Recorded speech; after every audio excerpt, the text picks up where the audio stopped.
This episode of the BeanCast is brought to you by Artisanal Agency, the exclusive representative of the This Week in Tech podcast network. Reach Twit.tv's tech-savvy, affluent, highly engaged audience by booking your campaign now. Visit artisanalagency.com to find out more. Bandwidth provided by Recursive Squirrel Interactive. Visit them on the web at recursivesquirrel.com. Episode 565, A Whole Lotta Ego.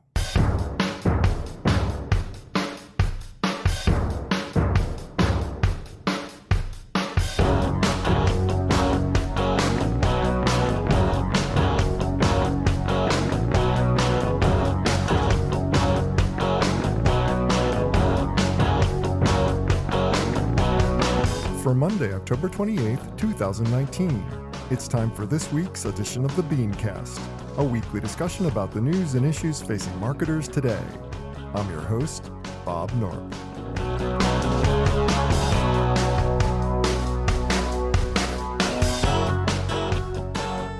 Thanks for joining us. Location marketing has become a staple in the consumer product world, and with the 2020 election ramping up, political campaigns are embracing the tactic as well. But is location-based electioneering a recipe for disaster? Tonight we'll discuss. Also, how e-privacy regulations empower the duopoly, understanding why Roku is acquiring DataXu, Quibi pre-launches big, plus this week's Fair, Foul, Foul. That's the lineup. Let's meet tonight's panel. Thanks for joining us for this week's BeanCast. I'm Bob Norp, and with me on the panel for this evening, we start with freelance copywriter and author extraordinaire, Mr. Dan Goldgeier. Dan, welcome back. Thanks, Bob. It's always a pleasure to be here. Now, next, he's the author of the new book, Built to Suck, as well as co-founder and admiral of the brand innovation consultancy, the HMS Beagle, Mr. Joseph Jaffe. Hi, Joe. Hello, Bob. How are you? I'm doing well. And finally, he's a digital transformation consultant and co-host of the new podcast, Across the Pond, Mr. Samuel Monnie. Sam, welcome back. Thanks for having me back, Bob. I'm super excited to be here. And as always, I'll be meek, mild, and modest. Yeah, right. I've got enough ego on this show to power a small nation at this point, so we're ready to go with this. But let's just jump right into the subjects for this evening. First up, location tracking is just par for the course in marketing today. So it's only expected that political campaigns might want to be part of this, taking advantage of the data to help augment their own efforts. But as the New York Times points out this past week, this kind of tracking could quickly result in all kinds of problems. Joe, I gotta ask you, in a macro sense, are you in favor or against the use of location in political marketing, and why? And I just want to set the stage here. I mean, when we're talking about location-based marketing, there's all kinds of opportunities to get the vote out in specific locales, but at the same time, there's all kinds of ways to suppress the vote. So it's kind of a scary proposition to start applying location-based marketing to the electioneering process, isn't it? I mean, you asked, am I okay with it? In one word, obviously no. Oh, that's two. Privacy and privacy is a hot button in of itself. Politics is a hot button in of itself. Put them together, that just doesn't sound like a good marriage at all. There are major issues with respect to disclosure, with respect to opting in. With respect to the incredibly negative perceptions and stain from the last election with respect to Cambridge Analytica, with respect to Russian meddling, etc. So doing anything without the explicit permission of a consumer, of a mobile user, is just plain unacceptable. There are acute trust issues. And, when we start using the phrase weaponizing mobile, this concept of MAIDs, right? Mobile advertising IDs, as the article talks about, it sounds absolutely awful. Now, I will say two things. the article talks expressly, if I read the right one, of of Trump using beacons at his rallies to be able to get certain data of attendees and use that to better essentially understand them and or market to them. One would think that there was a certain degree of permission, clearly not explicit, but built into that. So that's really what it's talking about. I will say that there are incredible opportunities as well. And I cite this all the way back to, Obama, who was in his first term, really innovative use of mobile at the time. And I remember, I had his app installed, and one of the features was that you could volunteer to make calls to people. Now, it wasn't just making calls to people, it was making calls to people in your contact list that you obviously chose. But where it was really smart is that it organized and prioritized those contacts based on battleground states. So I think the point here is that, what Trump did really well as it transpires, or as it transpired with his election, is they really went and micro-targeted. Whether it was legal or not, or whether it was kind of above or below board or not, they were able to go in and really kind of zero in on the median voter, on the swing voter, on areas within areas within areas where they thought they had a better chance to penetrate and convert. And that was smart marketing at the end of the day. So, when you bring it back to the topic at hand, I mean, before we get into things like, voter suppression and gerrymandering and all that sort of stuff, I think we have to divorce ourselves from politics in general and just say, let's just talk about privacy. And if consumers are not expressly opting in this day and age of GDPR, et cetera, it's just plain unacceptable and may even be borderline illegal. So, no, absolutely not. Yeah, I mean, I crack with what you're saying. Go ahead. Someone's trying to talk. I was going to say, Joe should clearly be on most of the cable and TV networks as a pundit, because he speaks more sense, more eloquently than and he doesn't shout at anyone either. So kudos to you, Joe, for explaining the situation so well. Now, I was going to just add from my side, it is, you want to always see the positive and the upside and the opportunity, but there is a dark side to this. And if you think about the beacons and people are being tracked, you kind of know who they are, where they're going. And in the hyper-partisan environment we're in, you could potentially do things like send people messages saying, hey, your polling station's moved, or it's closed, or there are so many things, bad behaviors that can happen, which used to happen with old school telephones. But now you can micro-target people, and also you've got demographic and other information, and microphones that can be turned on and activated on devices, even though you might have opted. There's just a key concern that I have in the privacy, if actually there'll be bad actions happening and shenanigans, irrespective of what may be on the right or the wrong side of the law, because it's about winning and losing. And if you get caught 2 years later, it's kind of too late. So yeah. in that environment, it makes me nervous, and I'm hoping that the privacy and consumer advocates can step up and be part of the dialogue and part of the consideration. But also, I think it just becomes, and we'll talk more about this, it becomes inherently important for consumers to know more about what they're carrying. And I do turn my device off at times. I do turn privacy things off. I do say no to Bluetooth. I do turn my microphone off certain apps because I just don't trust them. And so I'm hoping the good actors, the good forces can be involved and help inform, create locally, voter encouragement, participation in democracy, and all the good side. But it makes me very nervous. The power of the devices and the knowledge and the data technology, it works so well. There could be some shenanigans that we'll look back in history and think that was very unfortunate, or if not more than unfortunate. I think there's and also go ahead, Dan.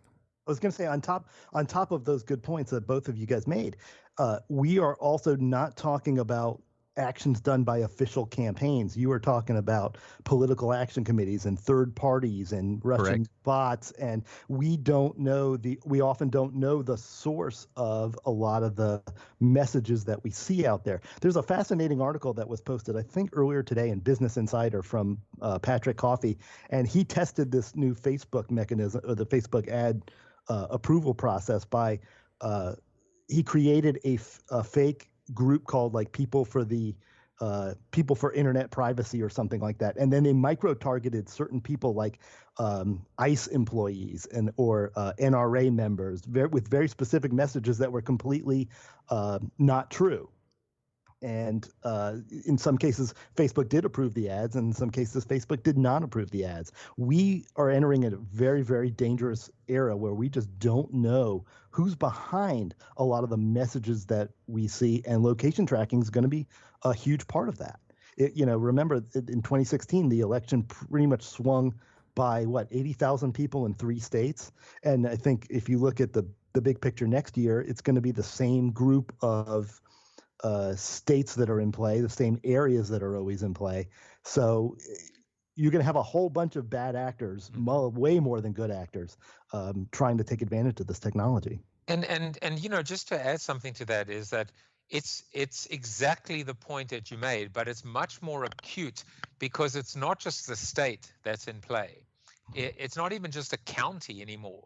It's a house or a household, yes, or a neighborhood or a church, exactly. And I think one of the things that came out of this article is that these rallies, they may seem like a performance, they may seem like almost like over the top drama and comedy, but the reality is that if phones are being tracked and IPs are being targeted and these maids are being utilized, in this case the Trump campaign would be able to see where these people, which areas these people have come from or are going to, and be able to determine where the base ultimately lives or where these clusters are, and use that as a kind of precision, laser precision targeted effort.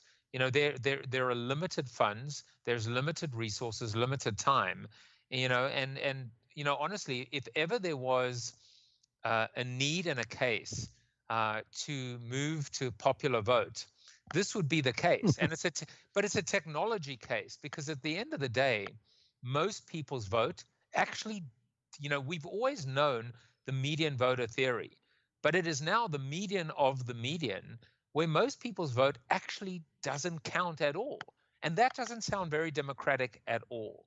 And I'm trying to say that because obviously, unfortunately, everything now is weaponized in politics today. So anybody that says popular vote is immediately going to be branded and labeled as a liberal, right? And everybody defending now the Electoral College will be branded as a conservative or a Republican. And I think the difference now, something that our founding fathers could never have envisioned, is the role not just of technology, but also of these bad actors and outside forces. And this is the case that has to be made. And we have to make that case now and make it in a compelling fashion. Well, let's separate what location marketing is into the 2 categories that it actually falls into. It's on one side you have actual device tracking and actual following around individual devices with first-party access to those devices, meaning they've come to a rally and they've been beaconed, signaled by a beacon. You've got that data, but most location marketing is actually done through primary data sources that are coming from the phone companies, etc. And we're using that data overlaid with the other type of profiles that we have on individuals to find out movement of the person in a broader space. Maybe not at the individual level, it's more anonymized, but it's still effective about getting to someone's, if we're trying to reach out to individuals in our donor list, knowing where they're going is an important overlay of data. So they have those 2 things. And I'm wondering, with Trump, doing these beacons at his rally, is there anything wrong with that? I mean, it's just like, I hate to say this, but the Trump campaign is doing what every Democrat should be doing, which is pinging the devices of people at the rallies and using that first party access to devices as a means of rallying the base. That sounds like a completely legitimate use. It's the other type of location marketing that gets into weird areas where you can start to explore the competitive landscape and know that, okay, this is a concentration of Democrats, so we're going to push out messages here to offer disinformation about the electioneering process or do voter suppression efforts. And that's where it gets really scary. Am I misunderstanding something, Sam? Or it's just like, what are your thoughts on that type of perspective as far as location marketing? Sam, did I lose you? He's on mute. Well, it's two sides of the same coin, and Sam can jump in on this. I mean, I think if you do it for good, you can also do it for evil. So it's either one, you have a choice. Either we do it all or we don't do it. Yeah, and as I was speaking eloquently, I think I made 3 or 4 profound comments while I was on mute. But where I was going, thank you. I think about this, and you're right. In the principle, what you articulated, Bob, is correct. The usage, the targeting, the principles, the technology, it's all legit in terms of strategy. The concerns we have about how it can be used is in what we know about how again, we're not alleging that this, Trump is a bad actor here, but the bad actors, which is public knowledge, it's criminal activity, knowledge that we all have, they can be part of the system. And actually, you did suggest that there are other parties in this process, like the phone companies and some of those players. And so it now sort of triggers my thought, what role are they playing? How are they vetting their systems and the activity that's happening, and who's asking for data and how it's being used? How secure or how robust is the system? And from everything I know, it is possible to game it and use it to your advantage. Yes, all sides should be targeting their audiences and reaching out to them with messages and getting the vote out. What concerns me, and I think a lot of other people, is the dark side. Now, obviously, we don't want to always go to the dark side of technology, but in this space, knowing it's binary, win or lose. That's all it's all about. It's not about, winning or losing are the only two. So actually, winning is the only option, and so that's what concerns me. I mean, but the thing is, it's going to happen. So somebody's got me on their speaker, so it needs to turn that off. But it's not like we're going to be able to suppress the use of location marketing. It's going to happen. What I'm wondering, Joe, is what are the reasonable regulations, the reasonable restrictions that need to be put in place in order to make it so that we can use location marketing for the positive aspects of rallying your base and being more targeted in efforts to bring out the vote and get your candidate supported, as opposed to using it for nefarious deeds? How do we do that? How do we keep it from happening? It seems like the regulators are regulating the regulations. Yeah, and I mean, you mentioned the R word, right, which is regulation. But I think the flip side of it is that our tech companies and the leaders of our tech companies, like Mr. Mark Zuckerberg, are not exactly doing a great PR job or just even a great advocacy job in terms of representing what this is, what this isn't, what it could be, what it should be. I just saw this, I don't know if it was sent to me via WhatsApp or I saw it on LinkedIn or ironically Facebook, but it said, "My wife asked me why I spoke so softly in the house. I said I was afraid Mark Zuckerberg was listening. She laughed. I laughed. Alexa laughed. Siri laughed." So, I knew that's a good gag. I knew where it was going when I laughed because it's actually quite funny. But I mean, the point raised, and I think I want to just also echo it, which is there is nothing illegal, and quite frankly, what Trump is doing is what the Democrats should be doing. That doesn't make it right, and it doesn't mean that we all should subscribe to the same low bar. We need to figure out how to raise the bar and lead by example. And the same article actually talks about really data as the new oil, data as property. mentions Andrew Yang and this concept of us really owning our data, and a data dividend. And I think, look, this is where it is heading, or where it should head. And ultimately, we should not only control our data, but we should be able to sell our data, or at least make sure people aren't buying and selling and trading on our own data. It's just how it has to be. Wait, what was your question again?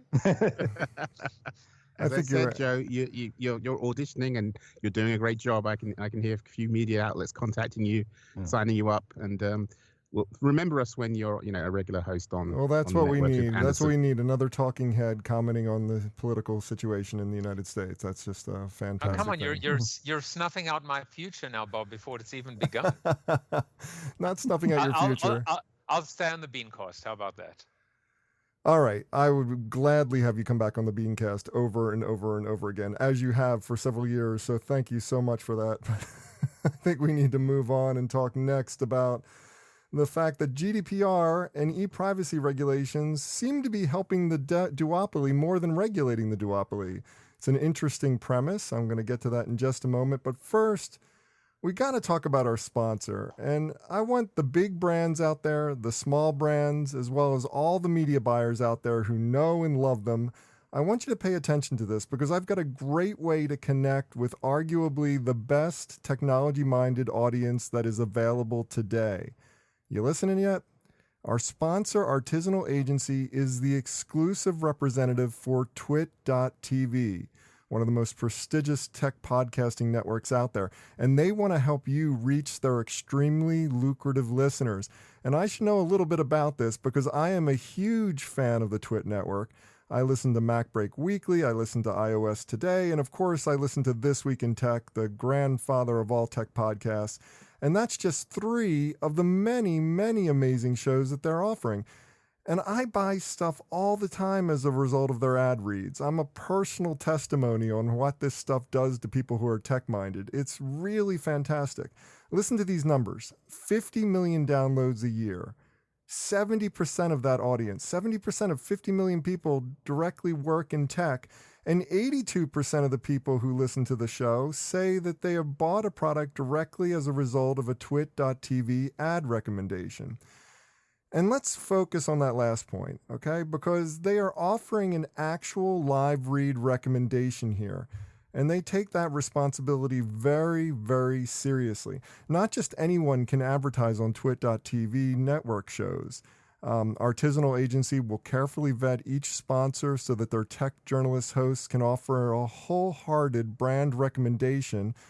Meanwhile, you can relax knowing that there won't be any brand safety issues, because everyone is vetted. You know exactly who you're running against.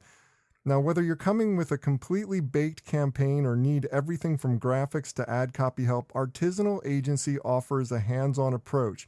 They're going to ensure that your campaign runs seamlessly, from onboarding the hosts themselves to delivering creative assets to monitoring ad reads. It's seamless, it's turnkey. You got to reach out to them today to start your campaign on the Twit.tv network.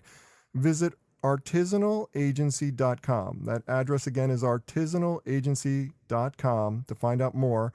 Or if you're ready to buy right now, just email them at hello@artisanalagency.com. That's hello@artisanalagency.com. Start your next podcast ad campaign with a show from Twit. And we thank them very much for their support of our show, the BeanCast. Well, GDPR may be revealing an unintended flaw in most of the current and proposed e-privacy legislation out there. They all favor the continued growth of the duopoly by placing a premium value on first-party data. Sam, given the fact that first-party data is where everything in the GDPR is pushing people in terms of marketing, and the fact that Facebook and Google, as the duopoly, are the biggest sources of first-party data, I mean, do we need to re-examine the regulations, or will everything just kind of even out in the end, and eventually more of the smaller players will be able to effectively compete? What's your take on this situation, and is this premise correct? Well, the information, the article you shared, as you read through it, and I poked around some other sources, it became I don't want to say depressing, but it kind of pointed to the fact that there's kind of two drivers, Brexit, and people are wary about where people are spending, all this uncertainty. So that's driving shortcuts or simple decisions in terms of, okay, let's put our money where it can get the biggest buck. And that was kind of inevitable, I guess. And I mean, the answer to everything is Facebook as a marketer. But I as I read through it and I started thinking about, what people would do and how they would operate in this space, it kind of makes sense. I'm not saying it's the best thing to do, but I don't have an alternative. Everyone believes that digital is the answer to everything. We're going to push ourselves there. Yep, we're going to rely on their first-party data, and we're going to trust and believe them, because most, I think, brands and companies don't have better solves. They don't have better data or different data, so they have to rely on those major players, and more budget is being directed there. So as I sort of think about it, it feels like there's a, I don't know, like not a spiral. It's like not a vicious cycle. Maybe that is the right expression, where the momentum is growing. It's snowballing. There is no way. There's no answer other than those two, unless you can look. For me, if I'm a marketer and I'm thinking about well, the user experience. Let me interrupt here for a second, because it's just like, I think that whether or not GDPR exists or not, what you're describing is the reality of digital marketing today, that there are two giants. The duopoly is called the duopoly for a reason. They command most of the attention. But what's really troubling about this analysis of the situation is that these two players that are already strong are being made stronger simply by the fact that you can't do any kind of distributed advertising throughout the European Union, because if you do some kind of programmatic buy and you start using other sources of data, you have all kinds of legal liabilities that are coming into play as far as the rights of the consumer. And it's just like, and I know that the intention was good, but the end result is it just makes Google and Facebook stronger, and it's killing publishers in that particular region. It's just like it's putting a huge squeeze on ad revenue. That doesn't sound like it's a good solution for the European Union. And the publishers themselves are getting really upset about it, especially given the new e-privacy regulations that are being discussed right now about informed consent, about using cookie data before you can put it out there. I mean, that could potentially make Google the biggest player in the entire space, simply because one of the proposed regulations that's part of this is the idea that it would be at the browser level that these decisions would be made. And with Google commanding so much of the browser market, it puts Google in the commanding position of deciding who gets what ad. Well, I'm looking at it from a marketer and a user perspective, and a lot of the content I read is based in the UK, and it's essentially Fort Knox. It's just a debacle. Every single interaction pops up 3 screens. You have to accept or decline or modify, and it doesn't work really well on mobile. So the law has passed, and the debacle has started, and the user experience is horrendous. But there, if you look at the data, there's some examples of or the reporting, some examples of companies being sued because you can't have a checkbox already pre-populated. So the legislation clearly had an intent in mind to give the power back to the consumer. The problem is the implementation of that has pushed the issue in a way that the technology does not work very well. But also, as you described, the outcome of this has just been very clunky and very messy and very disintermediated, to the extent that it forces people to take the shortcut, as I say, of Facebook and Google, as everyone's logged in once for that, or logged in 3 or 4 times already. And as a consumer, what I'm noticing now more and more is I'm kind of relying more on the things I've logged into already, because I don't like the experience of other things which aren't working as well. So I think the point that was made earlier in the show about how do we get to a stage where there is a different mindset about our data or our information, and somehow it is monetized, and the Andrew Yang thing or whatever, in terms of there is a compensation that's coming to me. Now I'm entering a commercial interaction, and so with that in mind, the legislation I think would be able to kind of back off, because now I'm essentially entering a business deal than someone, you know, stealing my information and doing horrendous things that may put so if there's more balance of power in favor of the consumer, it may drive the legislation to back down. But you know, I'm a Brit, come from the UK, and I know all that's good and bad about the EU and the legislation there. So clearly, that's going to be very difficult to unwind. But I think we're going to face similar things in the US with CCPA coming in, and you know the implications of that sooner rather than later. Yeah, with CCPA in place, they're already talking about the loopholes, Joe. I mean, it's just like, you know, we got this amazing new regulation that's going to protect consumers' privacy. It's all about, it's kind of like the emissions standards, the California emission standards, which forced the entire automotive industry to kind of bow to the needs of California and make cars more fuel efficient and more eco-friendly, if you will. They're trying to do that with data privacy as well now with this new regulation, but at the same time, they're making mistakes left and right because from what I'm seeing in the analysis, everybody's looking at the loopholes and saying they're a mile wide, and we can just do what we've always been doing without any kind of concern about CCPA. Well, listen, I want to take a slightly different approach to the question you asked, which is about the slowdown in digital. Sure. And you know, I think IAB just reported. I don't know if you've covered this in a previous show, but the IAB just reported that I think for the first time, online ad spend has, I think, declined. Mm-hmm. And you know, and the reality is that, look, I mean, like every other medium, this was inevitable. The question, of course, is this because of, you know, GDPR or, you know, or CCPA or whatever the case may be, or is it just due to the fact that that digital has become pretty staid and predictable and boring and underwhelming, and there's an acute lack of innovation, and ultimately everything has moved towards a programmatic or an automated fashion with you know, trading desks and et cetera, et cetera. And I would say, I would at least argue that is a factor. So yes, and with respect to everything you're speaking about in this duopoly, but also the fact that where is the growth coming from in digital? It just doesn't seem, as far as, you know, as long as consumers are involved, that there's anything we're putting in front of them that is in the least bit compelling. And maybe that's why consumers are moving to platforms and you know, and alternatives and choices that are completely ad-free. I'm seeing where you're going on that. I mean,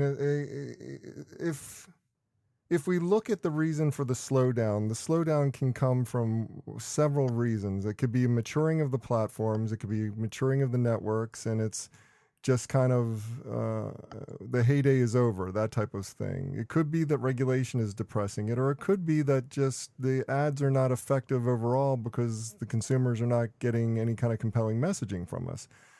No matter which way we take it, though, it's a matter of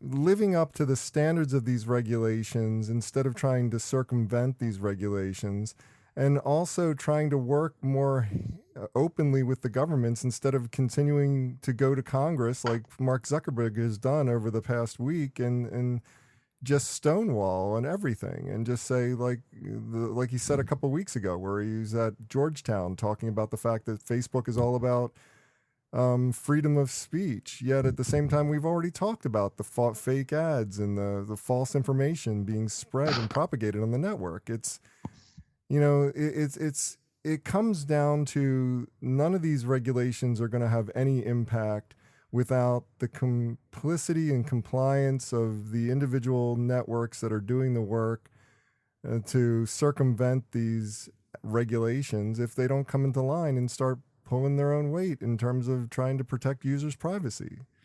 Am I making any sense? I think, yeah, you are. But if you think about the macro, the playing field in this space is not the same as others, and I think that's what people are trying to fix a problem. But the horse is already bolted, or whatever the metaphor analogy of something. I didn't get it, because if you have to broadcast, on radio or TV, there are rules and regulations, and there are processes that can get you banned or approved or not approved. If you're a movie, you get certified R or PG or whatever. So those processes have always existed for those legacy technologies.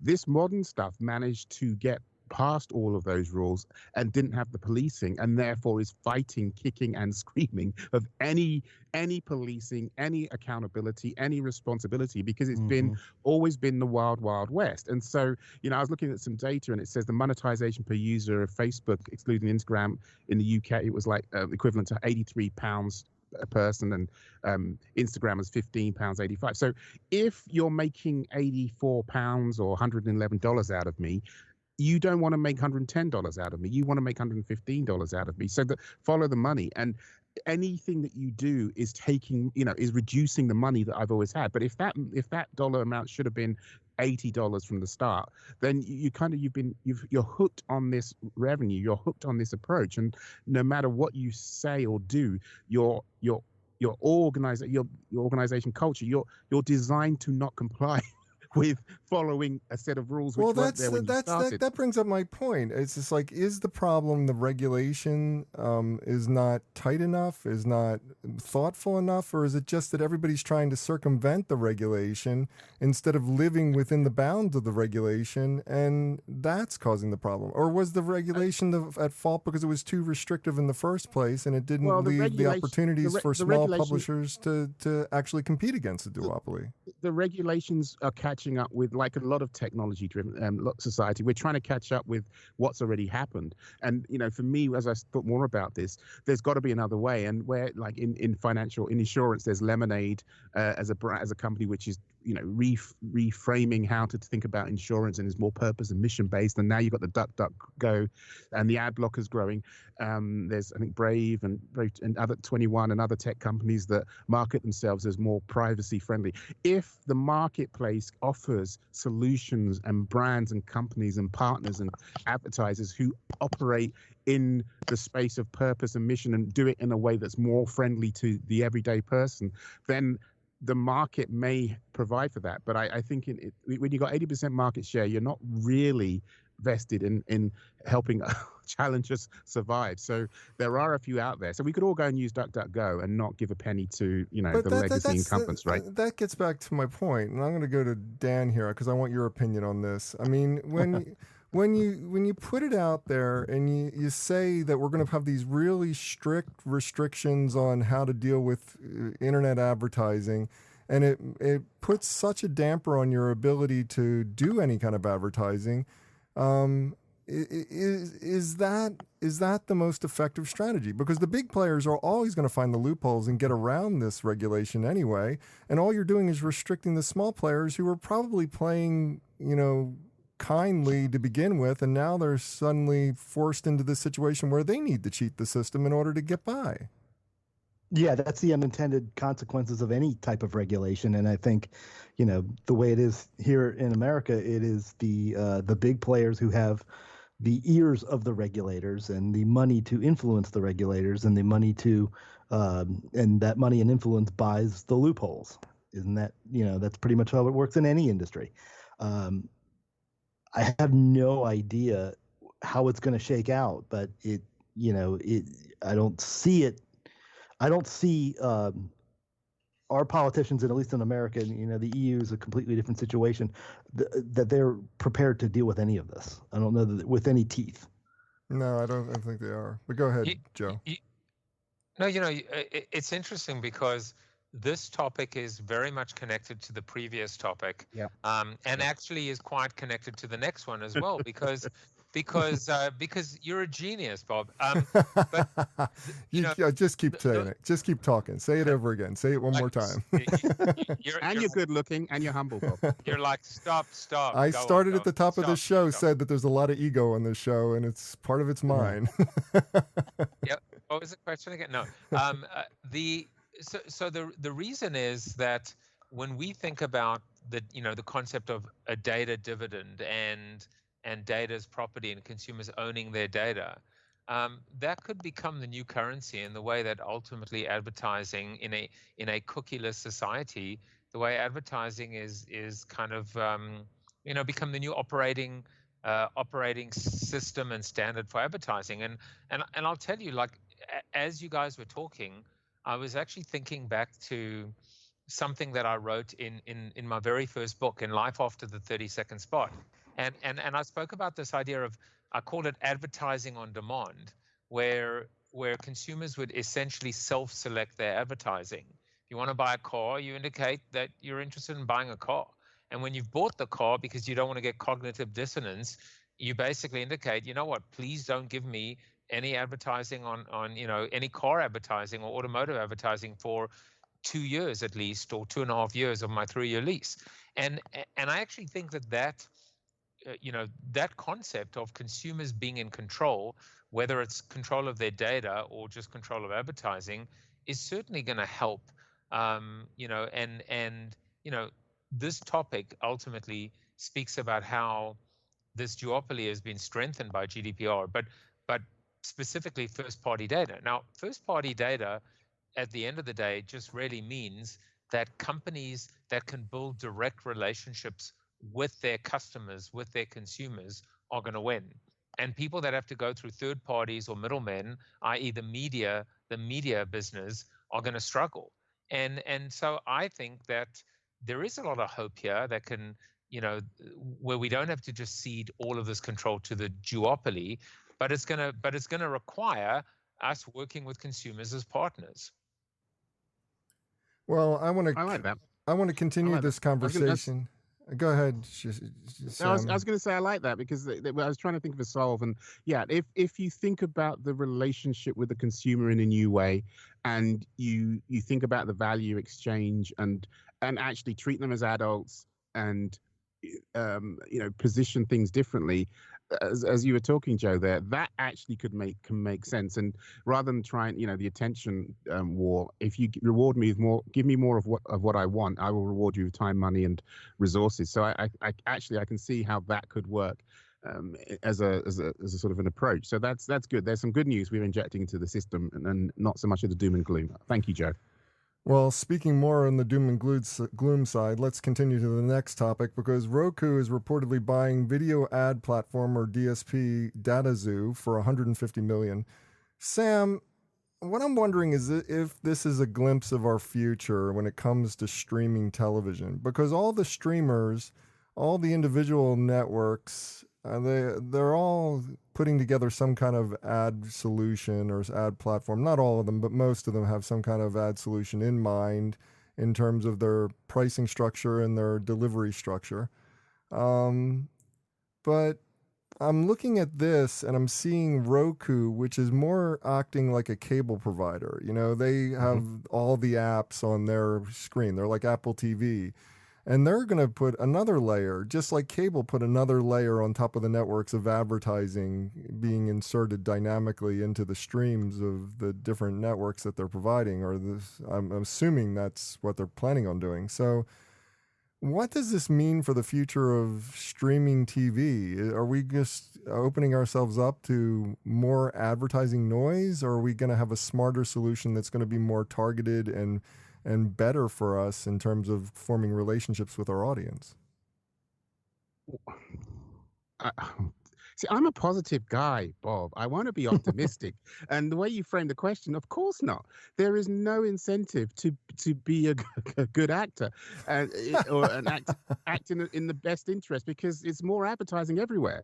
And, I just think about my personal experience on the internet when you try and read an article, or an experience I had on Twitter the other day. There was a 9-second video, and I clicked on the video, and there was a 5-second ad. And I'm thinking, no, who thought that was a possibly good idea to serve me a 5-second ad before a 9-second video? So the world has gone mad. It's gone to hell in a handcart, and therefore this will just. People are trying to outflank each other in order to get the cut of the revenue, right? But So it's worse than that though, because it's just like when you're talking about being online and having an ad served up, that's because of a cookie or some kind of past interaction you've had with the site. And they're serving up an ad based on your behavior. And that's what all these regulations are about trying to suppress, is those types of experiences, giving you as a consumer more of a right. And they can do it because it's on the public internet. It's a public website. You know, it's just like, it's got that public aspect to it. But when we're talking about Roku or presumably Apple TV, or any of the other network devices, that's like you're going into the ads traveling over the internet, but ultimately you're on a private insular device, and they have more. I don't trust you. If you no, I'm not saying it. I'm not saying it's good. I'm saying it's bad because it's just like they don't have to. They can't regulate it's getting that. Worse. It's getting worse and worse and worse over time. There's a study from Princeton University and the University of Chicago, and what it was saying was, hey, look, if you actually have your limit ad tracking function and you turn it off, it actually sends more information when it's turned off than when it's turned on. And there was another study at Northwestern Imperial College that they said, look, when they're looking at your smart TVs and streaming devices, and they're sharing viewer data with Netflix and other devices, even when you don't have an account configured with those with Netflix. And so the system is built on selling and using your data and making money, and it's not really vested in doing the right thing for me. So yes, the platforms may have a way of targeting the right information at the right time for me, but I don't trust them. I don't trust them at all. You know, earlier on today, I was talking to Alexa. Alexa wasn't cooperating. I went close and realized I'd unplugged it. And I'd unplugged it because I don't want Alexa listening to every single conversation me and my wife have. And I just feel that this sort of society we're in, the culture we're in now, where everything's listening all the time, trying to sell you something, is ultimately building a lack of trust and also a lack of good behavior by the advertisers. Well, not the advertisers, the platforms and the providers that follow the money is basically my biggest concern. If I was getting a cut, if there was a tax, a 25% tax that said every single organization has to pay individual users, 25% of their, or 25 cents in the dollar or something, maybe that might bring the balance of power back. But right now, I'm concerned that this is a good deal for the company who bought it. But ultimately, for me as a consumer, I don't see how I'm going to be better off. And Dan, you wanted to add something there. Yeah, well, I just had a general question. I'm going to take a 3-person focus group here. I can see some difference in targeted programmatic ads on my web browser and sometimes on mobile. I've never used a Roku or an over-the-top device like that. I watch Xfinity. Has anybody seen a radical difference with programmatic TV ads? Are they more relevant to you? Are you watching, is anybody watching this see more relevant ads and can tell the difference? And obviously is yes, but no more than you would get from any other kind of programmatic solution. Like the really well done programmatic campaigns are effectively targeted to me, and I get a lot of attention. I give them a lot of attention, and I give them my money. It's just like that happens all the time on Facebook. I've been a big advocate. Click on the ads you like because you'll see more of them, and you'll get that kind of thing. So it's just like the same thing with television. I mean, it's just like there's a lot of bad actors in terms of the early use of these streaming ads. They're very much zip code based. It's not so much based on who I am or what my behavior is. But when they do get it right, they get it right extremely well. And I can only see that improving over time.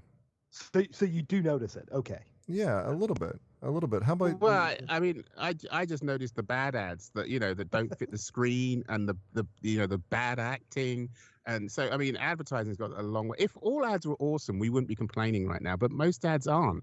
And so I think I'm trying to avoid them. You talked about one of the cable providers. One of the best things they have is smart resume, where you could forward past the ads and it starts the show. And I'm thinking, why did they introduce that? I mean, thank you, because I love that for me. But it's like, if I'm an advertiser, I'm thinking, so if I now know you've helped me start the show when the show starts and stops, now I'm trying to find some way to counteract that. And so I just think it's a messy situation out there, and certainly the only the web experience is getting worse because of GDPR and all the other things. Where reading an article, you have to give your your social security and all sorts of things. So it's just things are breaking, and the only way out of this is if you enter a gated community like the Spotifys of this world, where you pay for the premium service, and I'm willing to pay to not have advertising, not be exposed to messages I don't want. I'm getting invites to concerts that I actually want, or new albums or new singles by artists I love and I'm passionate about, or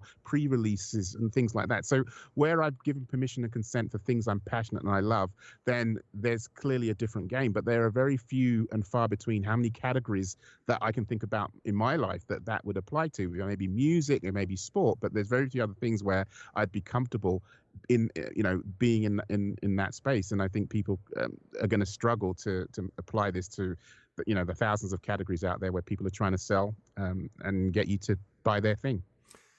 Well, we got to move on to our final topic because we're running out of time, and I want to touch on this real briefly. Mobile-only content network Quibi already exceeded its targeted $150 million in pre-sales of advertising before it's even launched, before day one of usage. Dan, is this a massive vote of confidence for mobile content, or is this just unfounded enthusiasm and a whole bunch of people buying into the fact that Jeffrey Katzenberger and that Meg Whitman and the names that are attached to this are kind of like blurring people's reality?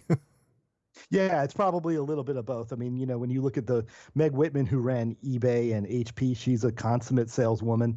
Jeffrey Katzenberg, he comes from the content side and the Katzenberg. I got that wrong. Thank you for getting that right. Yeah. He was part of part of DreamWorks. DreamWorks, right? Yeah. So he knows, he's got all these entertainment contacts. So between the two of them, they know how to secure the money. But I hadn't heard of this until you sent your show notes along. So I don't know where the demand for this is going to come from. I mean, it's always a good, it's a good idea to front load, advertising and revenue, but it's almost like, let's say, a brand new sports league, they get a sponsor, they get a TV deal, but who knows if anybody's going to show up in the stands. And this is going to be it's going to be an unusual niche. It's not a TV channel, but it's going to be a sort of a content channel where they show, as I understand it, 12 to 15-minute videos, shorter form content, and there's going to be pre-roll ads, 6-second, 10-second, 15-second ads. I don't know who's going to really want this. There are some interesting storytelling possibilities. Says the man in his 40s to the man in his 50s. I mean, it's just like I'd read it was 25 to 35. In another article, who's going to want that? But no, I'm talking about you being in your 40s, talking to me in my 50s. It's just like we're not the audience here. I mean, there's got to be some kind of audience that they're expecting. But I agree with you. I've never heard. I saw Quibi in the news, but never really paid attention to it. I had no idea what it was until this story came out. And I'm like, okay, well, it's a mobile content network, and it's got $150 million in ad revenue, which, when you think about it, that sounds like a lot of money. It is a lot of money. It'd be a lot of money for me. But, the reality is that's not a lot of money when it comes to advertising commitment. And even then, it's just typical commitment. It doesn't mean that they're going to get all $150 million in ad revenue. It's just the commitment, to how many ads we intend to run on this network. Right. It reminded me of the early version of the network Current TV, when Current TV, it was almost like a sort of a user generated, MTV with like short videos. It was like, here's 5 minutes about, hunger. Here's 5 minutes about climate change. Here's 5 minutes about kids doing something great in a school somewhere. And so it was just this constant, drip of videos. And it was kind of interesting for a while, but nobody came to watch it. So obviously it's going to come down to, what are they going to produce on this? Is it going to be a new kind of storytelling where it's sort of shorter form episodic content, or is it going to be short documentaries? No, it's shorter form. And what's it going to be? From what I can see, from what they've been talking about in the article and from other sources that I found, It's going to be shorter form content. It's episodic, and it's going to be Yeah. something that's very much like what you get on television, only in a bite-sized mobile package. And I mean, I like that in some respects, because I think that the web series approach to content online is just so tired. And there was that article that I put in the show notes that talked about how content is so driven by the advertisers now that you're sacrificing all the quality for the ad dollars and the views, you know? And I think that something like Quibi could be really valuable. I just don't know whether or not we should be trusting it without, sight unseen, not having any kind of access to the actual content, nor seeing what the usership is going to be, having no idea how many users are going to actually adopt a brand new network just for their phone. Well, it all depends on whether the mission is to create, delicious, irresistible content that mesmerizes people, that is for them, or if it's just another way to sell more ads. And so more and more now people are trying to get a slice of the ad dollar revenue. But if you've got filmmakers and producers who are really trying to craft an audience and create great content, then maybe there is an audience. I got to imagine that's the case, though, Sam, because you wouldn't have as an ad buyer, you wouldn't have committed this kind of money to this network if you hadn't have seen some of the content ahead of time. And I'm sure that they're doing a dog and pony show, much like the upfronts for this particular network, and people are seeing it and are very impressed enough to put 150 million into it before it's even launched live to the audience. And it's probably no different to Vice or any any content provider or that understands intimately a platform and or an audience. And I mean, just look at the rise of TikTok. Dealing with this attention, an ADD, millennial Gen Z type of consumer who demands bite size and unique content. And I don't think it's just even about the length of the content. I think it's being able to really, and I agree, they've obviously done some research and dog and pony show, et cetera, but they're probably taking advantage of unique native functionality of the phone and the context of where someone might be kind of exposed to it. I mean, just think about like a very simple best practice of look at Gary Vee's videos, right?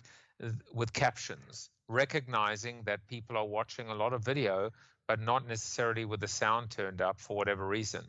And I wouldn't be surprised if the content is unique and endemic, to all of those factors. And if it isn't, then it's just a bubble waiting to burst. Good point, Saul, but it's time now for this week's Fair, Fail, Foul. But before we get to that segment of the show, I do want to take this quick opportunity to thank my guests again and allow them to each do their shameless plug of the week, starting with Dan Goldgeier. You can find him at dangoldgeier.com. Got the show link, the link in the show notes. So tell us, Dan, what's going on in your world? What would you like to promote your books? Oh, of course, yes. You can go visit my website, see what I'm all about, and hire me as a copywriter. You can also go on to Amazon and buy Killer Executions and Scrubbed Decks, an outside-the-box look at obnoxious advertising and marketing jargon, all the terms you love to hate, and as well as I do, and all proceeds go to feed my dog. And that dog is going to be fat and happy after people go buying that book right now. So. I hope so. He's getting scrawny. Now, next up, we have Joseph Jaffe. You can find him at thehmsbeagle.com. That's the home of his consultancy. Tell us what's going on in your world, Joe. What would you like to promote? Well, I am going to be in San Francisco at least 3 times between now and the end of the year. But one time in particular, I'm actually going to be keynoting at a Kantar event called Brand Z Top 100 Most Valuable U.S. Brands. They actually release this list on an annual basis, and they're going to be releasing this year's top 100. What's really interesting, and I was looking at some of the data, is that 18 of the top 100 most valuable brands in the US account for 37% of the total value of the top 100. These are 18 technology companies. So that just shows you like 18 brands out of 100 responsible for 37% of the total value. But it isn't just a story about technology. They actually found that brands that score high on perceived innovation rose by 273% over 12 years, whereas ones that were the slowest innovators rose only 36% in 12 years. So there's a lot of interesting data, and it really is a story about how brands grow and how inextricably that may or may not be tied to technology and or innovation. So if you are a brand and you're in San Francisco, the event is November 14th. You can contact me directly, and it's by invitation only, but I can get you in. And more importantly, and I'll send a link as well to Bob. And Bob, if you would put in the show notes, you can request an invite, and hopefully I'll get a chance to meet some Beancasters. Yeah, just email that link to me. I'll make sure it gets in. Last but not least, Sam Monnie. I got to get your name right. Sam Monnie. You can find him at marketingtransform.com. That's the home of his consultancy, and also where you can find Across the Pond, his new podcast. Tell us what's going on in your world, Sam. What would you like to promote? I think you did it so awesomely there, Bob. It's exactly that. The Marketing Transformed. It's called Across the Pond, Marketing Transformed. Just launched our 5th episode, and we are talking about what your marketing superpower is at the time of recording here. And we got a bunch of wonderful episodes coming up. And I think in one of them, I may get into a beef with Simon Sinek. So you'll have to tune in and check out to find out exactly what happens, and whether we have him on the show or whether he responds, we shall see. But yeah, check out marketingtransform.com. Shameless plug for my podcast. And I thank you, Bob, for being so gracious to allow me on your show to plug my show. Oh, absolutely. Absolutely. If we float all boats here on the BeanCast.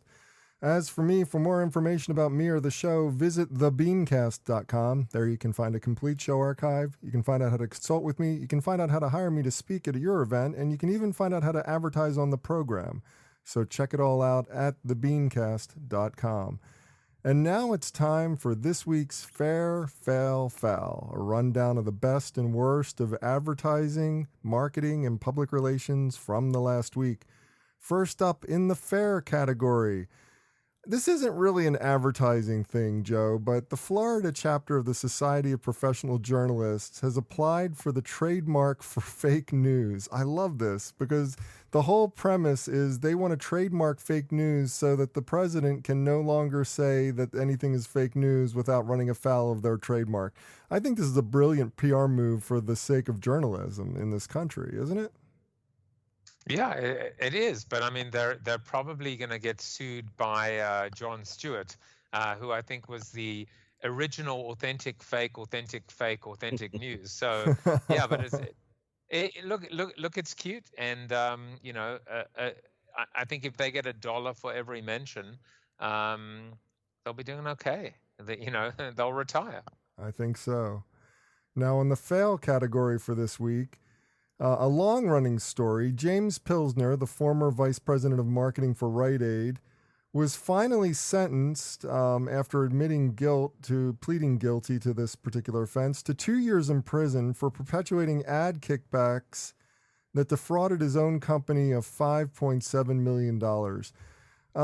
Dan, this is the kind of story that you just go, you're going to get caught eventually. There's no way you're not going to get caught. I mean, everybody gets caught doing this stuff. I'd hope so, but this is, for a client-side marketer, it's very creative. Who says they can't, get busted? But yeah, well, it's just like at least the two years in prison should hopefully cure him of any kind of misunderstanding about this. Anyway, moving on to the foul of the week, an apparel company, Divani, is at the center of a controversy with their Times Square ad featuring a model hog-tying Donald Trump. Now, I didn't know where to put this one, Sam, because it's like the ad is terrible. It's just stupid. It's not even a good ad. Why put yourself at the center of this controversy for the sake of a bad advertisement in the process. I mean, it's like, put aside your feelings on Donald Trump. Why put a bad ad up in Times Square just to troll the president? It makes no sense. Yeah, it was, I think, all bad all round, to be honest. And when you saw the creative, it was interesting. I'm assuming the creators are loving the fact that they've got some great content to submit to awards, as that's the only upside I could think. And however, sadly, when you read more of the article, the company claims that they had an increase in traffic and sales, but at what cost is what kept going through my mind. At what cost? Yeah, and how much was that just, people who are already brand loyalists? So, I mean, it's a great, big, awesome thing for your existing customers, but it doesn't really bring in new customers. It's kind of a strange move. I mean, but it wasn't anyway, raising the bar. It certainly wasn't raising the bar and making us all feel good and better. If you're going to troll the president, do it creatively, is all I'm saying. There's nothing wrong with trolling the president if that's what you want to do, but put together a good advertisement when you're in the process, especially when you're going into a venue like Times Square. Well, have a suggestion for this list or just want to discuss it? Comment online. Use the hashtag #FairFailFoul. That's #FairFailFoul. And that does it for this week's show. If you'd like to subscribe to this podcast, visit our website at thebeancast.com and click on the subscribe link. If you're an Apple Podcast listener, we've also provided a direct link to our listing there, or just search for the BeanCast in the podcast directory on the Apple Podcasts app.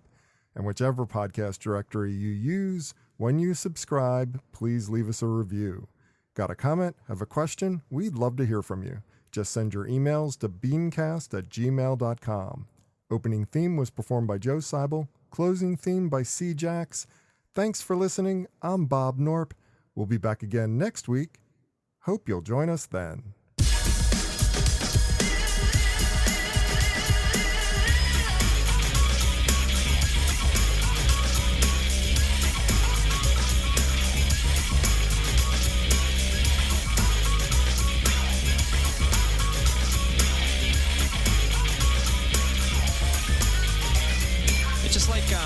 You know what I mean? It's like if it's, you know what I mean? I don't know, man. It's just like, okay, it's like, you know what I mean? Like, it's like totally like that. It's like, I don't know, like if it's, it's like, you know what I mean? Yeah, it's just like kind of, it just seems like it's just like almost exactly. I have to tell you something funny, which is, when the thing stopped recording and then you kind of came back and I thought we were listening back to the show, and you were trying to find the right place. And then about 5 minutes later, I'm like, wait a second, this is the actual show. Which is why I never said anything. I was just busy listening, and I was like, wait, did I hear this before? Or is this... You went a bit quiet there, and I was thinking, was he still there? But I was a bit worried about you for a minute, Joe. You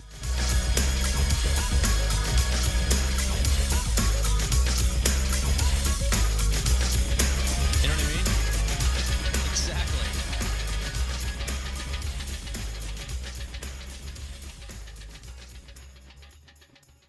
Cool beans.